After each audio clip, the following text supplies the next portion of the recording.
Welcome back to Better Together. I am Shawn Sundsvold, joined by my wife and co-host Kelly. Today's guest is Jim Schleckser, CEO of the CEO Project, author of Great CEOs Are Lazy, and host of the CEO Project podcast. Jim brings decades of leadership experience, having run multi-billion-dollar businesses and coached hundreds of CEOs across industries. Today, he leads a peer group of high-performing executives and helps them scale smarter by focusing on what truly moves the needle. His philosophy is simple. The best leaders aren't the busiest, they are the most effective. In this episode, we talk about what separates good CEOs from great ones, how to lead with clarity instead of chaos, and why slowing down might just be the secret to accelerating your business. We'll also spend some time talking about how your mindset needs to change as you scale and some tips on how to do that. If you're a founder, leader, or someone learning to get out of the weeds, this one's packed with a lot of insight. Jim, thanks so much for being here. Welcome to the show. Kelly and Shawn, thanks for having me. Yeah, we're very, very glad to have you. It's such a unique opportunity to have someone of your experience on our show. So I'm super excited about this conversation. Yeah, I think you just called me old, but let's go with it. Hey, wisdom takes a lot of forms, right? Well, let's do this. Let's start at the beginning, right? What led you to starting the CEO Project? Was there a particular moment or experience that pushed you in that direction? Well, I got fired. Okay. That's a good start. I love it. Right? So I ran companies for people for years, really from like 29 years old on. And long story short, politics happened and I ended up getting ejected from the company. It happens at that level. It's just the way it goes. And it was fine. And I debated, my kids were young. I debated, did I want to go back on the corporate track where I was traveling my brains out, I didn't have control over my schedule, or start my own business? And I had benefited from CEO peer groups through a variety of my jobs in terms of really difficult decisions. And I said, I love the business. I love the impact. So I decided to go into that business. So that was really it. I was a client. I loved the product. I loved what it did for me. I wanted to do it for other people. That's awesome. That's awesome. Yeah. That's really great. I was diving into your profile yesterday and checking out your book and kind of reading around. So for people who are not familiar with the CEO Project in kind of more practical terms, what does working with you and your team actually look like? So it's a combination of an executive advisor, which is one of my partners. We're all former CEOs. We've all run companies at scale. So you get somebody who's done what you're doing and maybe even much bigger. So it's not the typical therapy model that you see with coaching, which is, let me ask questions and hope you figure it out, which a lot of organizations subscribe to. We do not. Our model is we're going to ask questions to understand and then give you advice based on our background, experience, insight, and so forth of you and what we've done before. We combine that with going back to Napoleon Hill. He talked about building a mastermind group around this in Think and Grow Rich. Talking about building a mastermind group around you of really smart people that have your interests at heart and no agenda. Well, that's exactly what we do with other high-performing CEOs. And the deal is, it's a quid pro quo. I'll participate in helping you work through your most difficult issues if you help me work through my most difficult issues. So, you could argue it's therapy and group therapy, but really designed to improve your business. It's maybe 90% business oriented and less on the social, personal side for our particular model. There are other organizations that are much more social. We're not. That's not our model. So amazing high-end advisor combined with a really high-performing mastermind group. That's basically the business. Yeah, you mentioned it there, and I want to touch on a little bit more about the type of people you work with, right? You work with a very specific kind of CEO, those that are high performing, high growth companies. What challenges are they typically facing when they decide they want to come be a part of this group? Well, all of them at one point or another, let's give you a couple of classic ones that you might run into. When you're smaller, you tend to throw talent at problems, and over time, that doesn't scale. And you find that systems, which we were chatting about before we came on air, become important. And you now begin to trade talent for systems. And why? Because in the beginning, I've got to hire these hyper talented people who can just cover any hole that shows up in the business, and they're motivated and smart and blah, blah.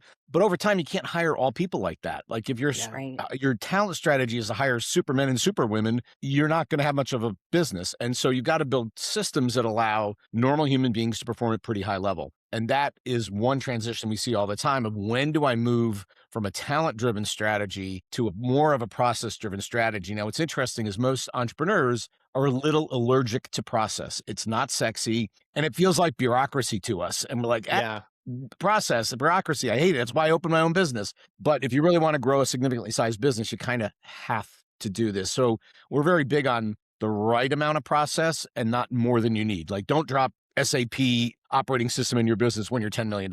Do something light touch. So that's a very classic one. I'll give you one other quick one. You hired somebody who you knew and trusted you, and now you're at a certain size that they're no longer performing. And you've got a very tough personal decision. Like, I love Shawn. We went to school together. He trusted me when there was nothing here but an idea.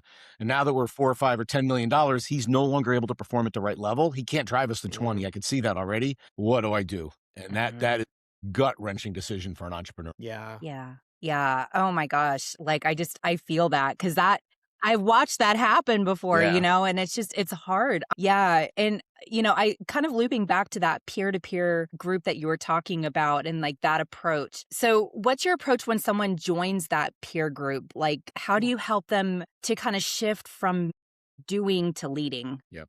And this goes over to my book, Great CEOs Are Lazy. The theoretical model that it's based on is called the theory of constraints. This was developed by a guy named Eli Goldratt, who is an Israeli physicist.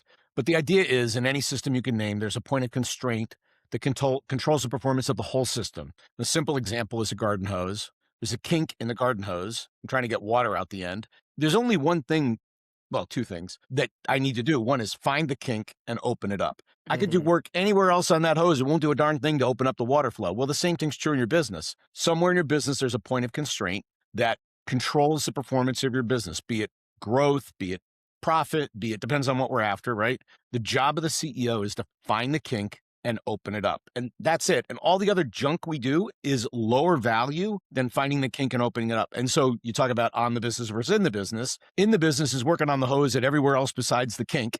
On the business is find the kink and open it up. And that's really where we spend time trying to change the mindset of CEOs of what is your job and where should you be spending your time. And let me just comment that even really, really good CEOs are really good at this. They only spend 30-40% of their time at the point of constraint. The rest, they are doing all that other stuff we have to do, care, maintenance, so forth. So yeah, one of the points in your book that you kind of touched on it there, but it was, I'm gonna make sure I want to get this right. A good CEO is going to solve the problem that no one else can solve, right? Yeah.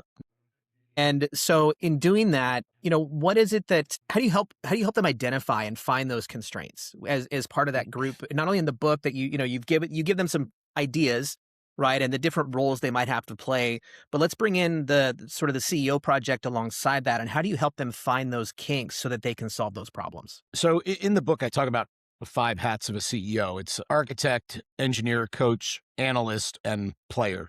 And it turns out 2 of those hats are find the kink hats. This is not in the book. This is all bonus material you're getting right now. I didn't realize this when I wrote it. So version 2 will have this. And player and analyst are find the kink hats. Analyst, looking at reports, looking at where quality defects are occurring, looking at outside research, so forth. That's all analysis. You can do it all from your office. And many CEOs, that's really their expertise. They're hyper analytic. They can figure these things out and they can find where that point of constraint is. The other is player. And this is where you go in and you actually do the process for a while. And then that enlightens you as to what's going on. And the example I use, if you had a call center you were running and you went and worked in the call center for 4 hours as a CEO, let me assure you, you would have a list of things that needed to change in that call center. Yeah. Going back in history, Jack Welch used to go on sales calls when he was running GE. Yeah, he wanted the sale, but that's not why he went on the sales call. He went on the sales call because he goes, do we have the right offer for this client? Is it priced right? Do I have the right team on this account? Is there a way we could accelerate the process to get the sales to happen faster or bigger? Or is there something we should offer that we don't offer? Like, all those questions have nothing to do with the sale, but they were all informed by him going through the sales process. So those are the 2 hats you use to find the point of constraint. And we coach CEOs on go dig in and go do, or do analyst, or preferably probably some of both. Yeah. So from your coaching and from your book, we have a lot of CEOs, a lot of entrepreneurs that listen to this show across all of our platforms.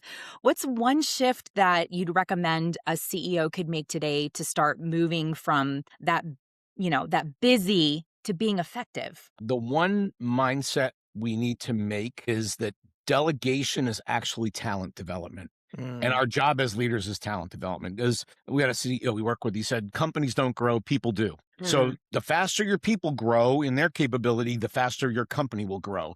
So when you are master problem solver, everything comes to your desk, you're involved in every decision, you're weakening your company's ability to solve its own problem. And it's like if you have kids, at some point when they get older, you go, I think you can figure this one out. Like, and hope to heck they can, right? If they really, really, really can't, sure, you're going to help them, but you want them to learn how to solve their own problems.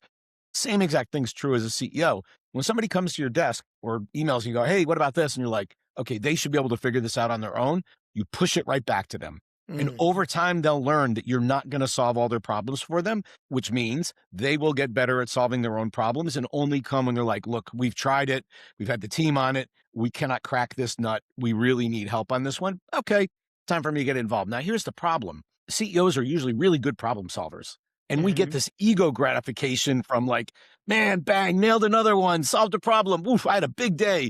And it's completely, you're debilitating your company every time you get that little ego juice because you're not developing your talent. And so that's the one shift. The delegation is development, and that's our job. Not a scary thing, the thing you should be doing. Yeah, that talent development is such a key piece too, because as a CEO, you've got to pass down that knowledge, right? Or your business doesn't go anywhere. You don't train your people up. So kind of switching gears just a little bit, but sort of staying on that, like, are there common, as a company grows, what does that mindset shift need to be from a founder to make, what do they have to do in their mindset to get to that point of being successful? Well, that you've got to find another way to juice your ego or get your little endorphin hit, which you get from solving problems right now. You got to go find another way to get it, because this one, if you do it right, is less available to you than it used to be. So you have to find another way, which is go figure out another hard problem, or go find the point of constraint, or hire some great people, or you got to find another way to deploy your talent into the business that gets you both the business a benefit and you a benefit, because it's not going to be problem solving the way it used to be.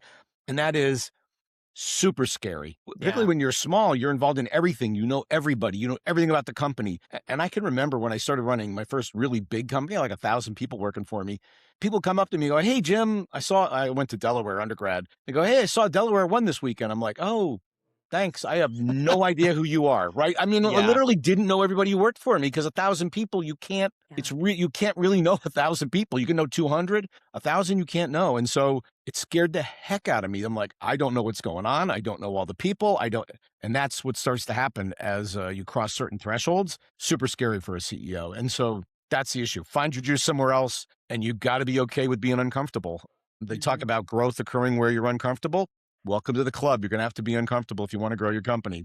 Yeah. Wise. Yeah. It's, one of the things that when you're a CEO, and you've done this in your career, you're a leader leading leaders, right? So how does that differ when you're in that kind of a situation and at a bigger size, and a leader or CEO, entrepreneur of a smaller company who's leading a lot of employees and maybe a couple of managers? How does your management style have to differ? Yeah. So you have to elevate. I talk about amplifying and dampening at the middle management layers. And the job of middle management is to dampen. So, and think about information flowing from the contact point in the business up to the CEO. As it goes through the layers, each layer has a choice. I can either full pass, send it through with no filter. That's not useful. Like, why do I have you there if you're just going to pass it all up to me and let me figure it out? There are amplifiers, and these people are toxic. They are people that take information and they make it a problem when it's not really a problem. Like, and the little Chicken Little run around with their heads cut off in a business, and probably people listening go, hey, I got one of those, and everybody has one. And then there's dampeners. And this is the job of middle management and leadership.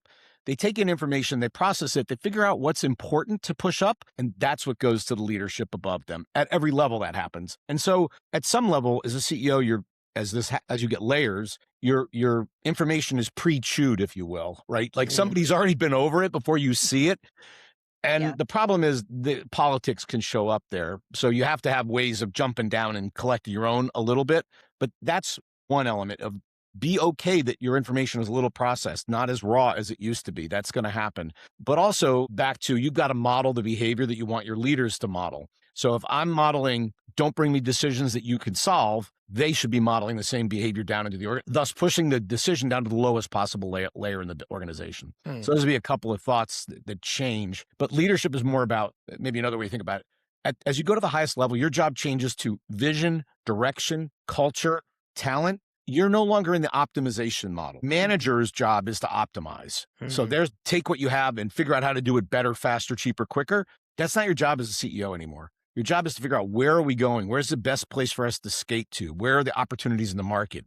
Who's the talent that we need? Not to go optimize. And a lot of CEOs can't help themselves because they're a little micro to go in and, touch all the buttons, and I'm an engineer. We're as guilty as anybody of that, so. Yeah. I mean, I think that's a really good point that, we were just talking about this yesterday in our team meeting about we're getting at the point where, we don't know everything that's happening. We Yeah. do know everything's happening, but we don't know all the minutia, and Yep. it's scary. We're having to get uncomfortable, like what you just said. Are there common phases and points that accompany growth and CEOs just get stuck? Like you mentioned, like this CEO might not be the person that takes you from 10 million to 20 million, but are there other phases where they get stuck and possibly can move on? Yeah. And it's a big decision to leave your own company. I mean, and there are some CEOs that go, look, I'm really good 0 to 1. I mean, get it up, get the idea going, put some people in place. And then I get bored. I want all that action. I don't want to elevate the way we're discussing. And the smart ones go, either I leave, I put a CEO in place and I exit, or I sell it and I exit. So that's an okay. And then I go do another one. There's nothing wrong with that as a career path to have 4 serial entrepreneurs, 3, 4, 5 things you do in your life, maybe all very different. Others that want to scale, I think of it in terms of span of control. So the normal recommended span of control, and there's a lot of nuance in here that I'm not going to get into, is 7-ish, plus or minus 2. So you go, all right, I've got me plus 7. That's 8 people. I can put my hands on all of that, right? Well, now I add another layer. 7 times 7 is 49, plus 7 is 56, plus me 57. I probably can get my hands around that. Now I add another layer, and I am wamboozled at that point. I've now got 350 people. I can't put my hands on everything. So I almost think about it as you start, because you need to keep a span of control, because you can't have 30 people working for you. You start to grow layers in your organization, and then you lose contact with things. And that's what's very scary. So some people stop at 1 layer, because I want to put my hands on everything, or 2 layers, I can pretty much keep my hands on everything. And at 3, they tap out. But people that want to go to the next level have to figure out how to be able to do that and manage in that environment. Yeah, that's really an interesting way of looking at it, the different layers and the contact points. I having managed in multiple places myself, usually the number was always somewhere between 12 to 15 direct reports. And at that point in time, it almost becomes unmanageable. Yeah, you can't touch people enough to have a real impact at 15. Yeah.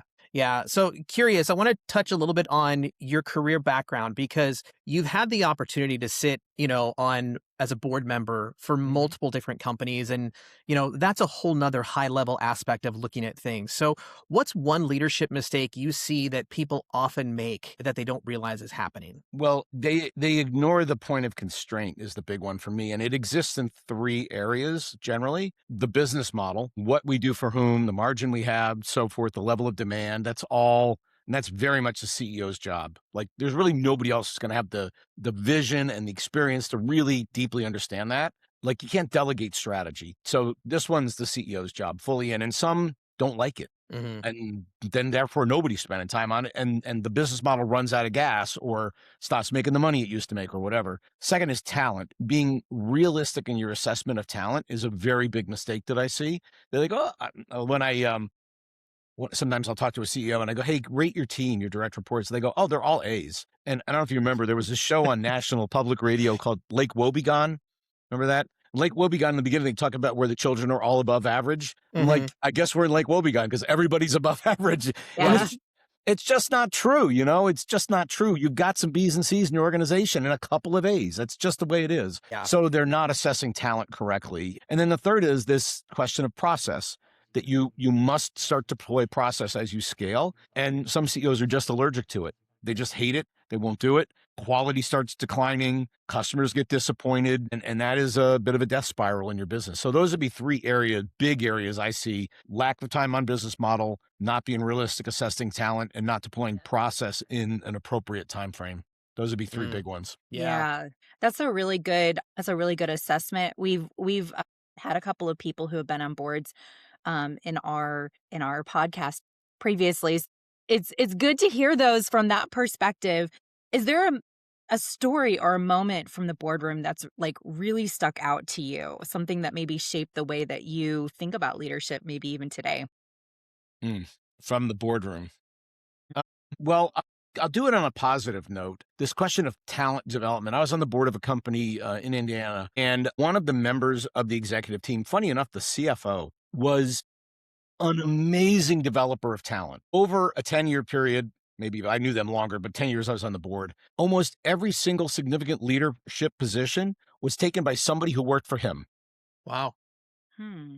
Like, this Wow, guy that's was a interesting. machine at developing talent. And Yeah. nobody was even close to Bart is his name. Nobody was close to Bart. I mean, he like COO used to work for Bart. This one used to work for Wow. Bart. This one chief market used to work for Bart. Every single one of them. Like, dang, I never could quite figure out why he was so darn good at it, but he was amazing.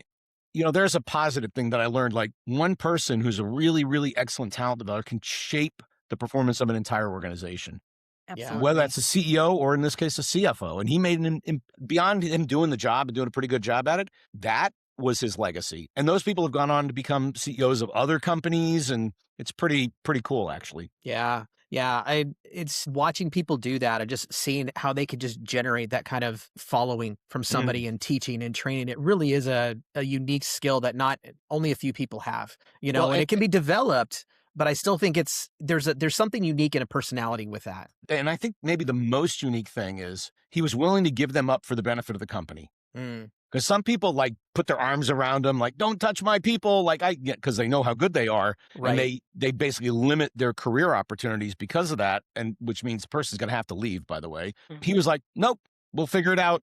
Go be COO. Go run this. Go take care of that.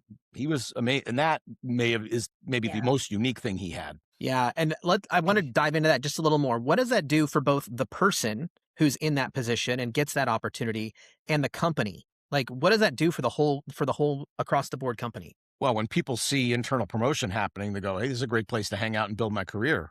If you're I think of it as a health metric. Mm, As you grow and opportunities are created through growth, because growth rate equals opportunity rate for an individual. And those opportunities we're always hiring out to fill those opportunities. That's an unhealthy company.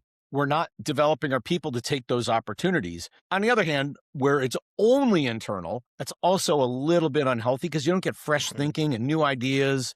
As people show up and they go, why do you do it like that? Because my old place, we did it this other way and it was way more effective. And you go, I don't know, darn good idea, right? So you lose that a little bit when you're only internal. So there's this balance of internal promotion and development and a little bit of a little sprinkling of outside people. But it shows this amazing, great place to hang out, great place to grow a career. And many people did that. I think the other thing for the individual, beyond like, I don't have to leave to grow my career and make more money and whatnot, is development.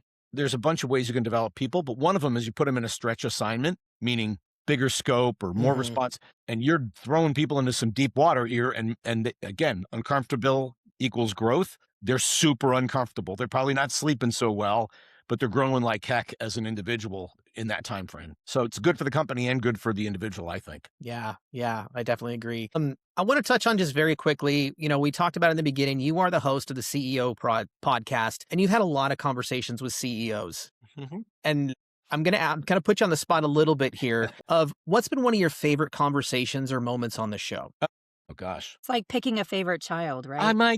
gosh. Yeah. I mean, I had Keith Ferrazzi on a couple months ago. Phenomenal guy, Uber networker, just really understands relationship strength and power and what it can deliver. Something I was not good at through my career, Mhm. probably still not incredibly great at it. I had Dr. Tony Alessandro, who was one of my heroes Wow. yeah, right? If you've ever listened to the cassette tapes or DVDs, motivational stuff, he was one of the guys. Yeah. Spectacular, brilliant guy. And maybe the most fun one recently was I had the coach of the Savannah Bananas.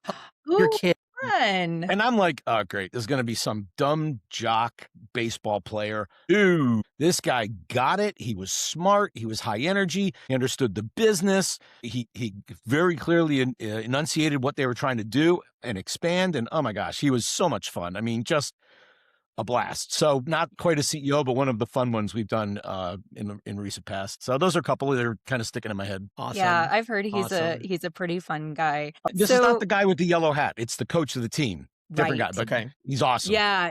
Okay. Yeah. So how has like podcasting shaped or impacted the way that you coach and connect with other leaders? Well, when I started this business, one of the guys that was in my peer group, and I said, hey, I'm thinking about going into this business. They said, well, Jim, we get why you're relevant in these conversations because you're running a big business, which I was at that time. Right.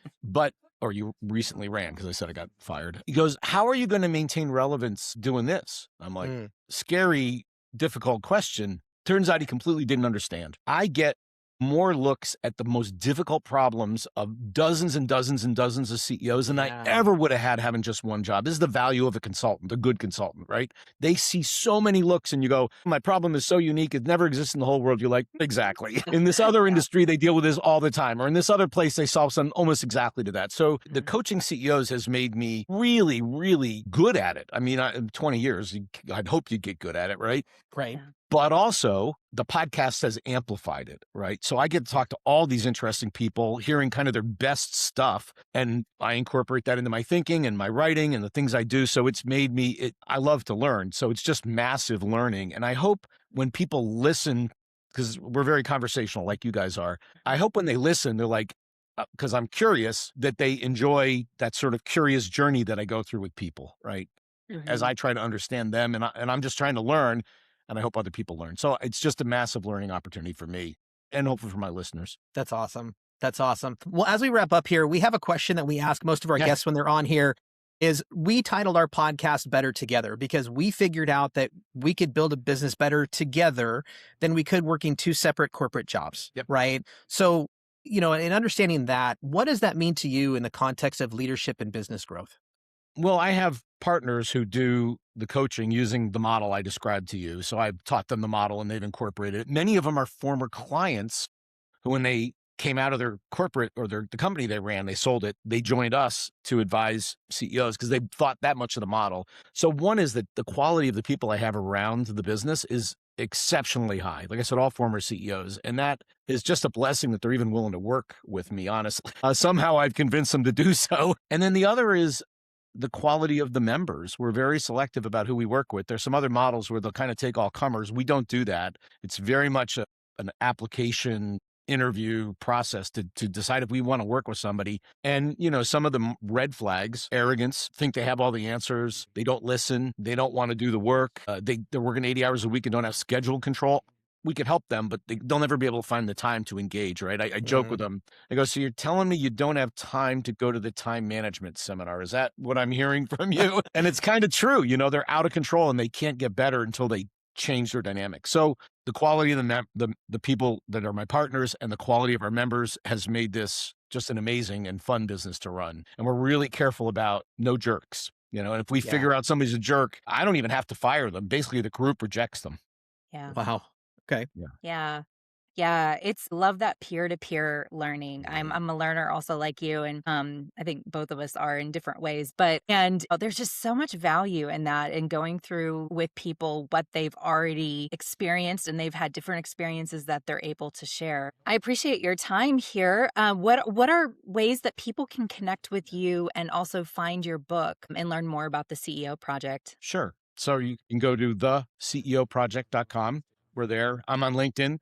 There is only one Jim Schleckser on LinkedIn. I can assure you of that. So if you can type the name right, you'll find me. And then the book, Lazy, Great CEOs Are Lazy. I also wrote a book about entertaining around beer, wine, and spirits because I'm a sommelier. And I have a new one coming out on the 20th, which is about negotiating. So all available on Amazon. So you can pick them up there. Awesome. Well, Jim, this has been a fantastic conversation. I really appreciate you taking time with us today and, look forward to, listening to more of your CEO Project podcast and, hopefully we can have you on again at some point. Thank you. It was great being here. Thanks for having me. Thank you.